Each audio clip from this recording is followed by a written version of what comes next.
ଯଦି ଆପଣମାନେ ଆମ କଲେଜର ମଙ୍ଗଳସୂତ୍ର ଦେଖିବା ପାଇଁ ଚାହୁଁଛନ୍ତି ତାହେଲେ ଭିଡ଼ିଓ ସହିତ ଯୋଡ଼ି ହେଇ ରୁହନ୍ତୁ। ଜୟ ଜଗନ୍ନାଥ ସାଙ୍ଗମାନେ। ତ ସକାଳୁ ସକାଳୁ ମୁଁ ଗାଧୁଆ ପାଧୁଆ ସାରିକି କଲେଜ ଡ୍ରେସ୍ ପିନ୍ଧିକି ବାହାରି ପଡ଼ିଥିଲି କଲେଜ ଯିବି ବୋଲି।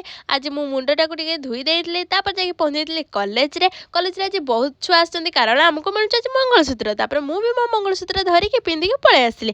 ଆଉ କଲେଜଟା ହେଉଛି ଆମର ଶାଶୁଘର, ଶାଶୁରାଲ।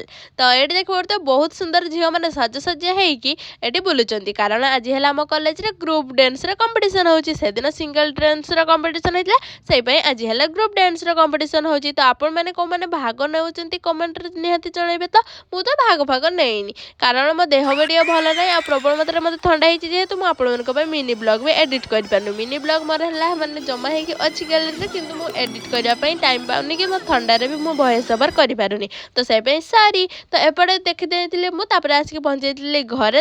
ଯେହେତୁ ଥଣ୍ଡା ବହୁତ ମାତ୍ରାରେ ପଡ଼ିଛି ତ ଥଣ୍ଡା ପାଗରେ କିଛି ଗରମ ଖାଇବା ପାଇଁ ଇଚ୍ଛା ହେଉଥିଲା, ସେଇପାଇଁ ମାଉସୀ ଆଉ ମୁଁ 2 ଜଣ ଯାକ ମିଶିକି ଆଳୁ ପରଟା ରେଡ଼ି କରିଦେଉଥିଲେ। ଆଉ ଆଳୁ ପରଟା ବି ବହୁତ ଟେଷ୍ଟି ଥିଲା। ଆପଣମାନେ ଏମିତି ଖାଇଛନ୍ତି କି? ଯଦି ଖାଇନାହାନ୍ତି କମେଣ୍ଟ ସେକ୍ସନ୍ ନିହାତି ଜଣାଇବେ, ମୁଁ ରେସିପି ଭିଡ଼ିଓ ଦେଖାଇଦେବି, ଦେନ୍ ଆପଣମାନେ ଖାଇଦେବେ। ତାପରେ ମୁଁ ସଦାବେଳେ ଯାଇଥିଲି ଟିକେ ଭିଡ଼ିଓ କରିବା ପାଇଁ, ଆଉ ମୁଁ ଏଠି ପାଗଳି ଭଳିଆ ବୁଲୁଛି। ଟାଟା।